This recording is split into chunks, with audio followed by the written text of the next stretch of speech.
Hari ini saya baru aja beli bag termahal dengan harga 819 juta plus 89 token dari pemandu bakat. Harganya nyaris 1 miliar. Dan ini menjadi transfer paling gila yang pernah saya lakukan.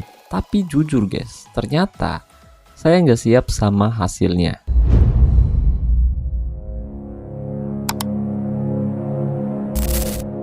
Halo guys, assalamualaikum, selamat datang kembali di NN Top 11 Channel. Apa kabar semuanya? Semoga teman-teman selalu sehat dimanapun berada. Hari ini saya akan mereview bag termahal yang dibeli dari pemandu bakat. Dan nanti kita bakal review bareng-bareng. Kira-kira sebagus apa sih performanya dan worth it nggak kalau kita beli di pertengahan musim ini? Yuk, pastikan kamu simak video ini sampai selesai. Oke guys, jadi musim ini tim saya FC Buteng sebenarnya tampil sangat baik di Liga. Saat ini kita ada di puncak klasemen, dan kerennya untuk sementara tim saya belum pernah kalah dalam 15 pertandingan terakhir. Bahkan di Liga Champion kita berhasil lolos langsung ke babak 16 besar tanpa melalui babak playoff. Tapi beda cerita di kompetisi cup nih guys. Di perempat final performa tim mulai goyah. Di leg pertama tim saya ditahan imbang 2-2. Tapi beruntung, di leg kedua kita menang tipis 2-1 yang membawa tim saya lolos ke babak semifinal.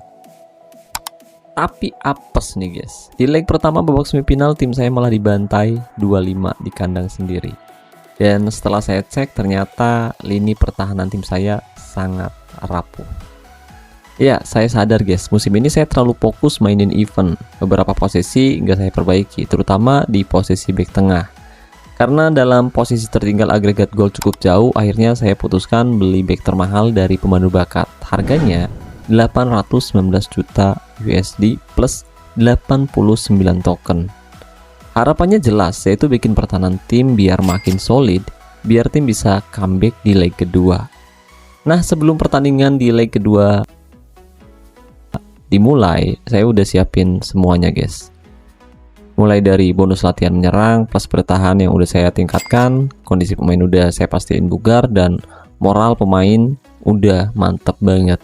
Dan ini bikin chemistry tim saya kebentuk dengan baik, yang bikin saya sangat optimis tim saya bisa comeback di leg kedua. Tapi ternyata nanti kita lihat ceritanya bareng-bareng.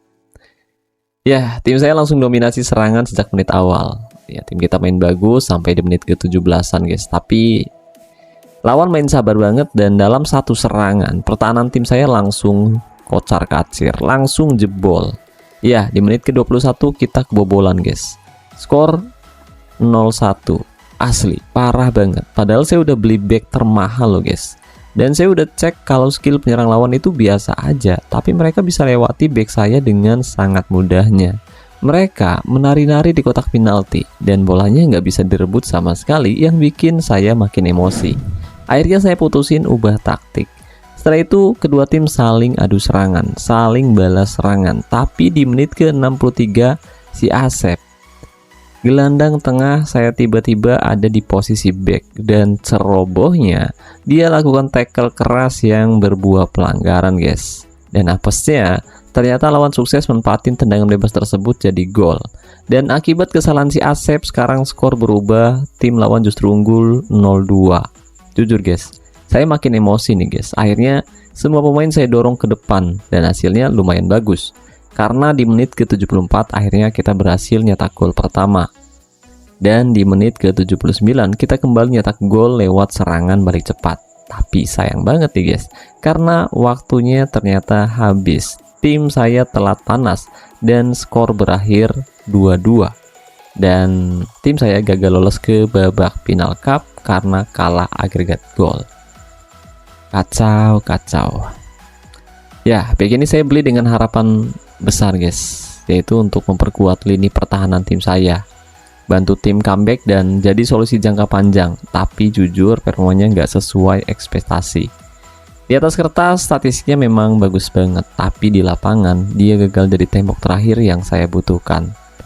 Dia memang bukan pemain yang buruk, tapi untuk harga 819 juta dolar plus 89 token, saya punya ekspektasi yang lebih tinggi guys. Ya, dia sering telat baca arah bola, gak bisa hadapi striker cepat, dan mentalnya drop saat tim saya tertinggal.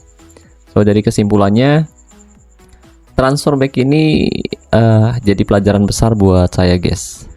Saya beli dengan harga yang cukup mahal, 819 juta dolar plus 89 token, dan berharap dia bisa jadi solusi instan. Tapi ternyata performanya nggak sebanding dengan ekspektasi dan harganya yang mahal keterlaluan. Jujur, saya mulai mikir daripada beli pemain bintang yang langsung jadi tapi nggak cocok sama gaya main tim inti, mending saya latih pemain dari akademi sendiri. Pemain akademi mungkin butuh waktu sih, tapi mereka tumbuh sesuai sistem tim kita, guys. Chemistry-nya kuat banget dan mentalnya lebih stabil. Dan yang paling penting, saya tahu prosesnya, saya tahu kualitasnya, dan saya tahu cara memaksimalkannya. Jadi ya, ternyata transfer mahal bukan jaminan ya, guys ya. Dan musim ini saya belajar bahwa kesabaran melatih pemain sendiri bisa lebih berharga daripada beli pemain instan yang gak sesuai kebutuhan tim kita. Mungkin musim depan saya akan lebih fokus ke pengembangan pemain muda dari akademi remaja seperti biasa daripada beli pemain dari pemandu bakat yang hasilnya kadang nggak nyata. Karena jujur, saya lebih percaya hasil kerja keras daripada hasil instan tapi bikin permainan tim kita nggak waras. Oke guys, jadi itu dia cerita lengkap soal back termahal yang saya beli dari pemandu bakat. Nah, kalau kamu pernah beli pemain mahal dan hasilnya nggak sesuai harapan, coba dong ceritain pengalaman kalian di kolom komentar video ini. Siapa tahu pengalaman kalian bisa bermanfaat untuk saya dan juga untuk teman-teman yang kebetulan membacanya. So, jangan lupa like dan subscribe kalau kamu suka konten jujur kayak gini. Dan sampai jumpa di video berikutnya. Salam olahraga, salam Top 11 Indonesia.